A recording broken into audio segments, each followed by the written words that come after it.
Emeka woke up in the middle of the night looking for his wife, but instead of Sandra, he heard a cat crying inside the walls.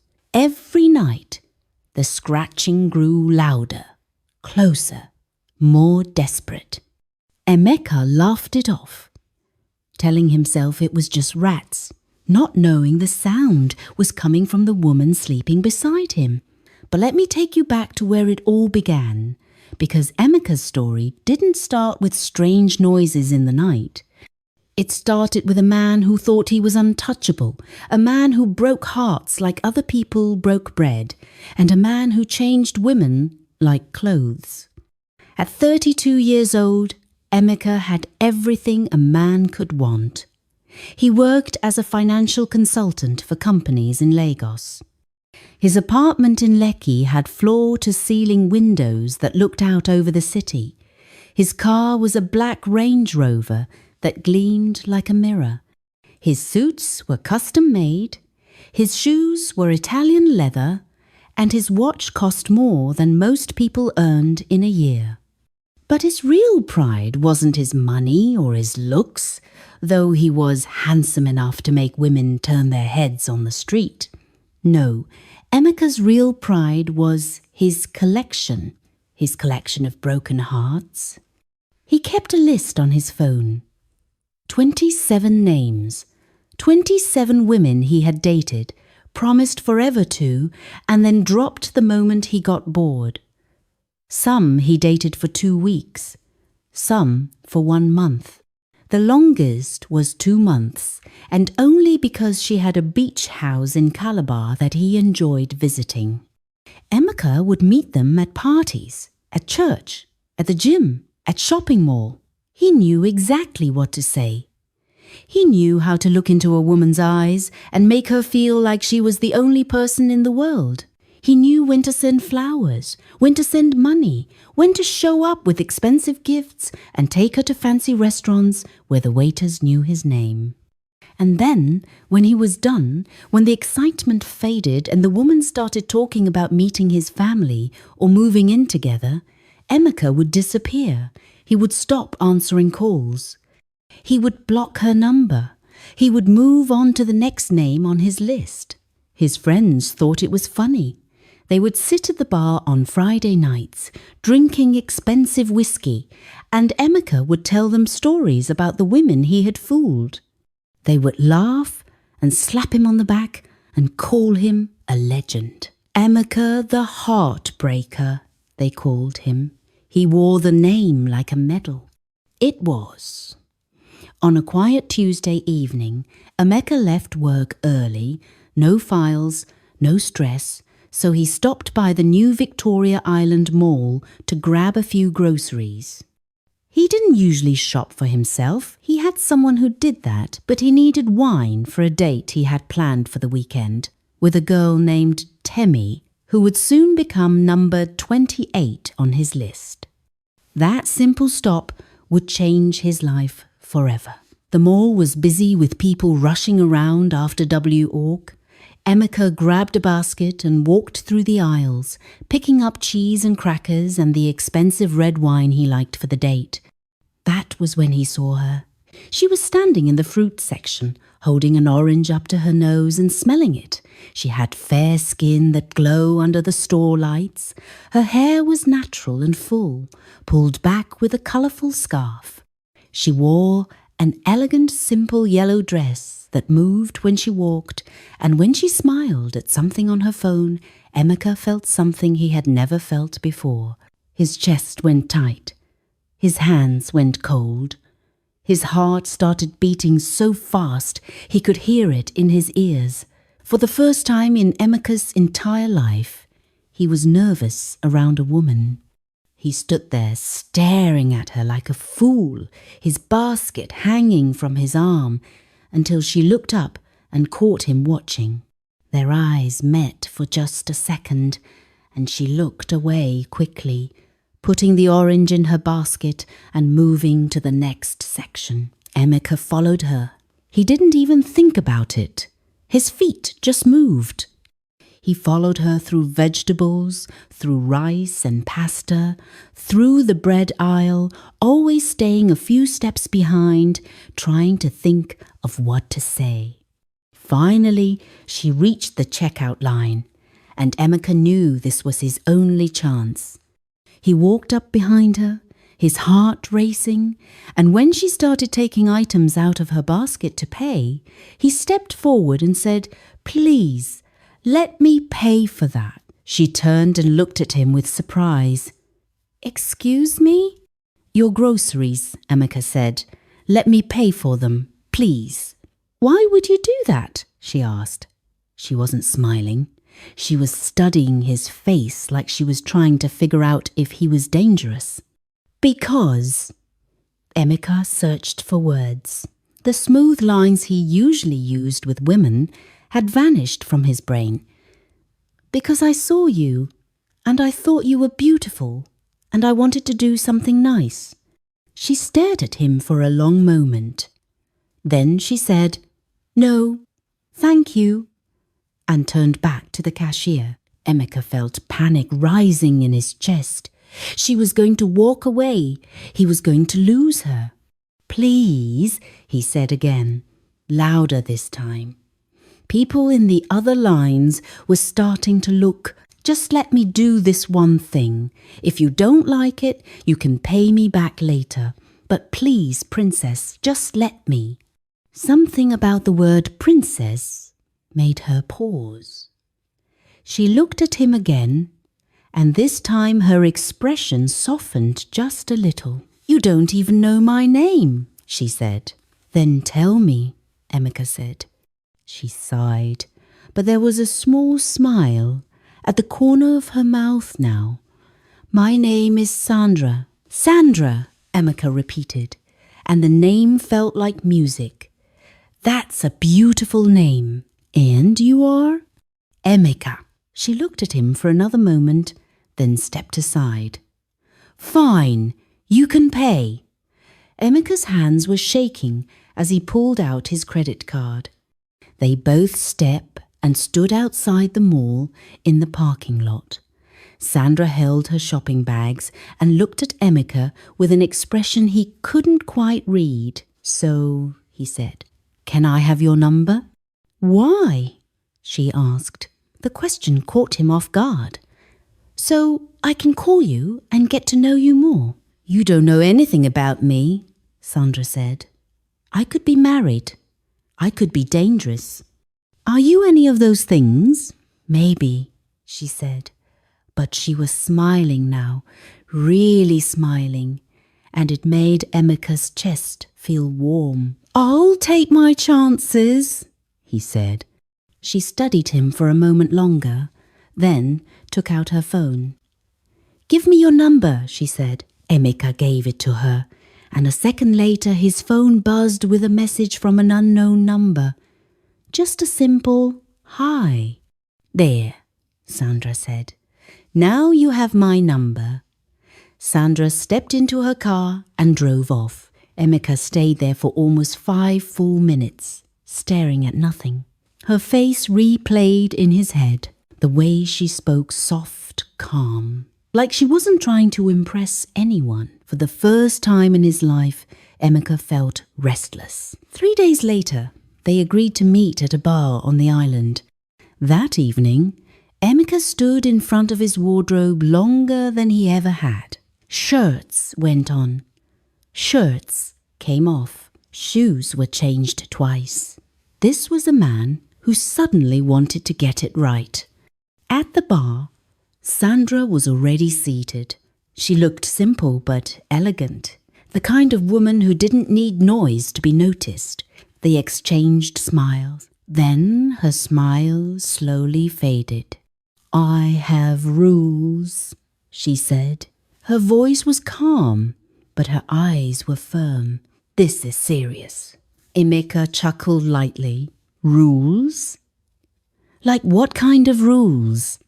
She raised one finger. "First rule," she said, "you don't ask about my past. Don't ask where I'm from. Don't ask about my family.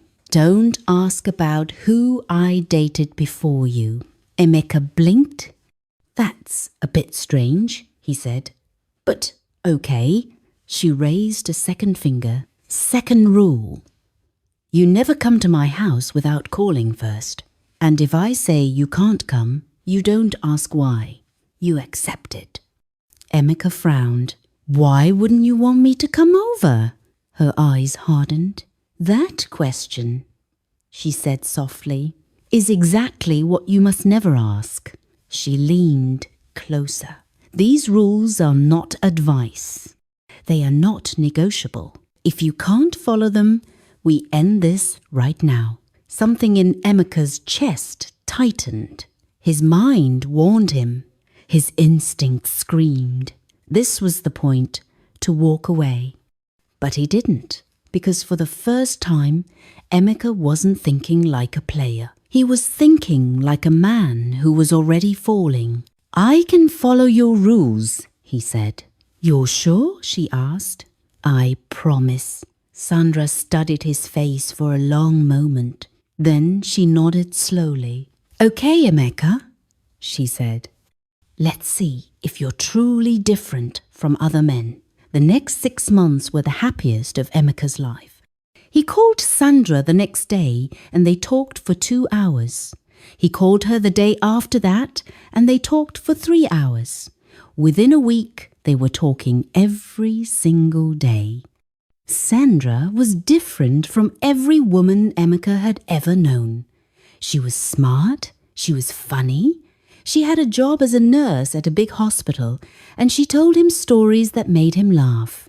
But she also kept her promises about privacy. She never talked about her family. When he asked questions that got too personal, she would change the subject or simply say, You know the rules, Emeka. And Emeka, for the first time in his life, followed a woman's rule. His friends noticed the change in him. Where's the heartbreaker? They teased. Where's the legend? You've been dating the same girl for 3 months. Are you sick? But Emeka didn't care what they said. He had deleted the list from his phone. He had stopped looking at other women. Now, he wanted something more than just excitement and games. He wanted Sandra. After 6 months, sitting in his car outside a restaurant where they had just had dinner, Emeka took her hand and said, I love you. Sandra looked at him with wide eyes. You don't mean that. I do, Emeka said. Tears filled Sandra's eyes. Marry me, he said. She was quiet for so long that Emeka thought she would say no. But then she whispered, yes. They got married 2 months later with just a few friends of Emeka. Sandra still didn't invite any family, and when Emeka asked why, she just said, My rules. Emeka smiled faintly and let it slide. Everyone praised Emeka. He has finally settled down. He married a well-reserved woman. Sandra changed him, and truly, Emeka changed. He stopped cheating. He avoided nightlife. He became calmer, but at night, something was off. Every night, at exactly 1 a.m., Sandra would gently leave the bed. Always the same excuse. I'm going to pray. She locked the bedroom door from inside. Emeka never questioned it, until one night, sleep abandoned him. He stood up from the bed but couldn't find Sandra. Baby, where are you? He said. You're scaring me. Still nothing. Then he heard movement in the bedroom. Quick, light footsteps. He rushed back and pushed open the door. Sandra was in bed, lying on her side, facing away from him. She was breathing heavily, like she had been running. Sandra? Emeka said, walking to the bed. Where were you? I woke up and I was looking for you. She didn't turn around. I was in the bathroom. No, you weren't. I checked. Then I was getting water from the kitchen. I checked there too. Where were you really? Now she turned to face him, and even in the darkness, Emeka could see that her eyes looked different, wider, brighter, almost like they were glowing.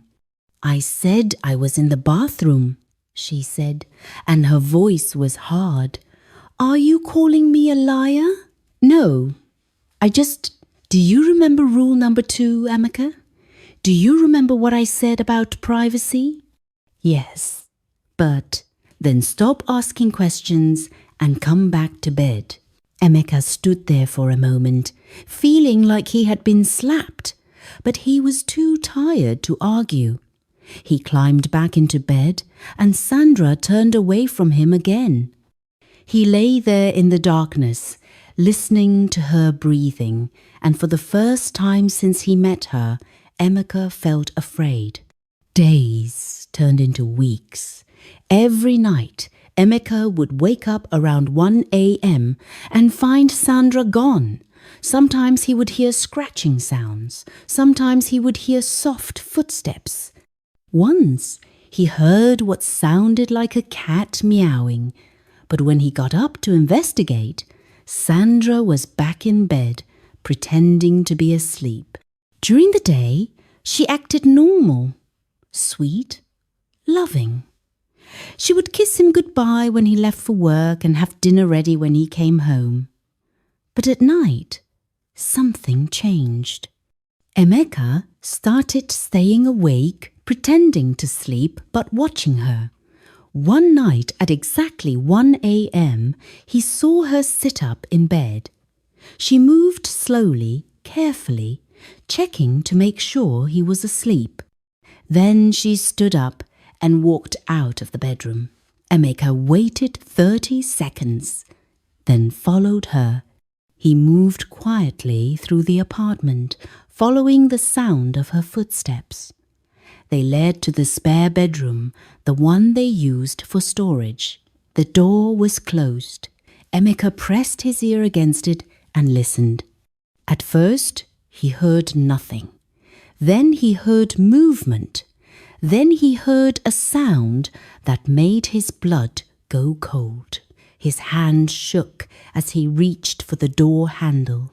But before he could open it, the door flew open from the inside, and Sandra stood there, her eyes blazing with anger.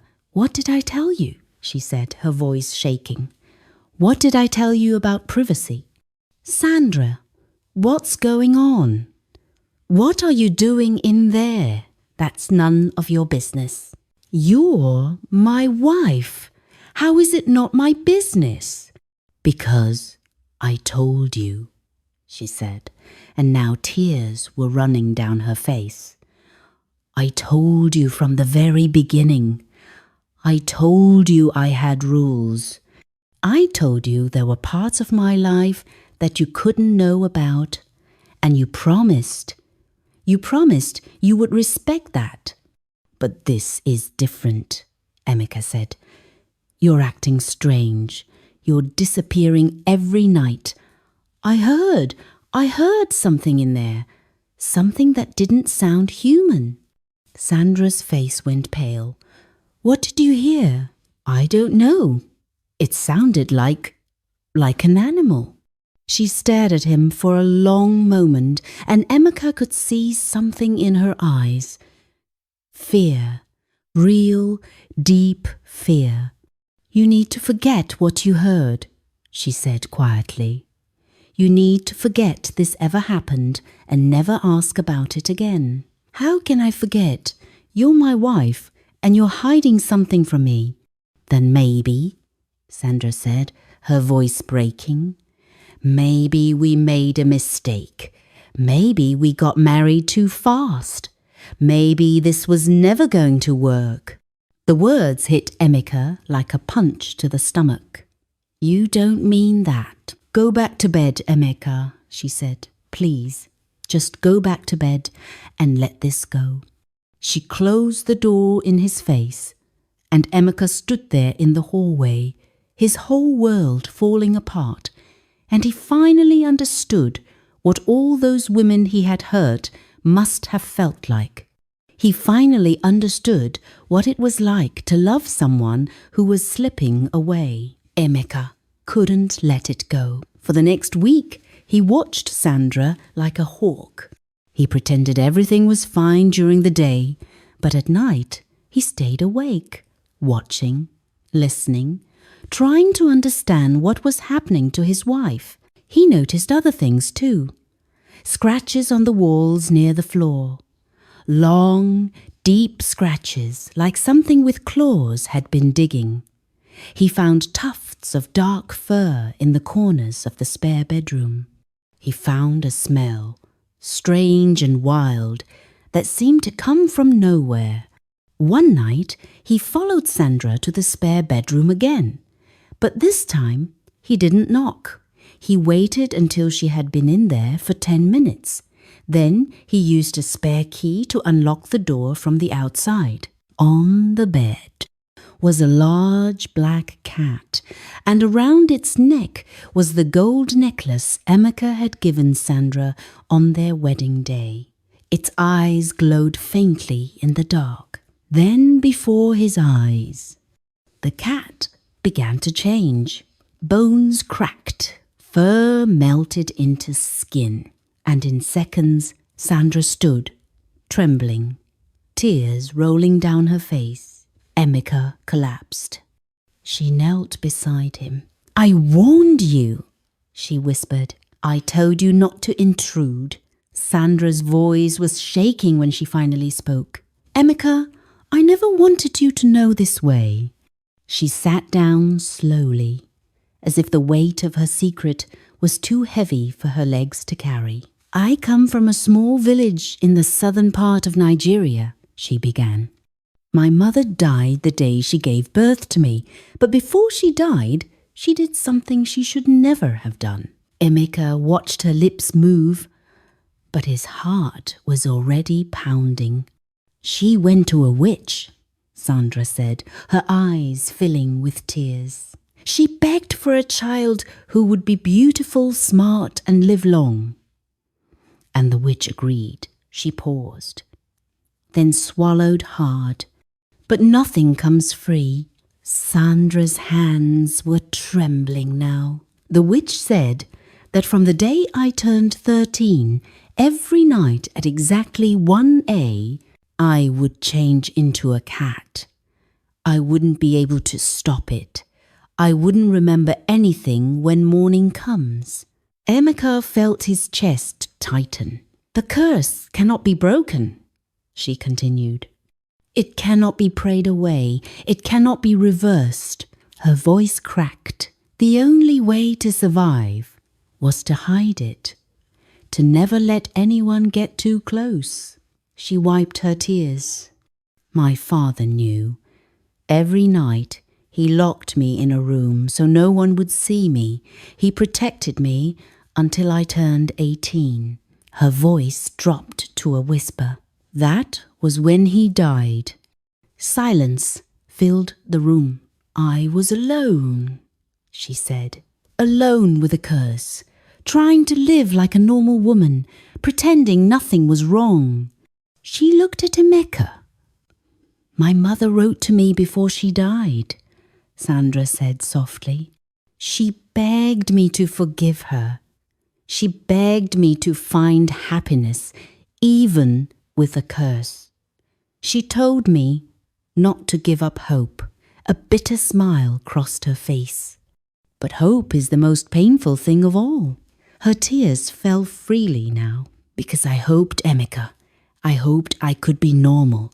I hoped I could have a husband, a home, love." She took a deep breath. "And then you came into my life." Emeka's throat went dry. "Your words, your promises," she said. "You made me believe I could have everything." Her voice broke completely. "And now you know the truth." She stood up, shaking. "I turn into a cat every night." She looked away, ashamed. "That is who I am." "Why did you marry me?" Emeka asked. Why did you let this happen if you knew it was impossible?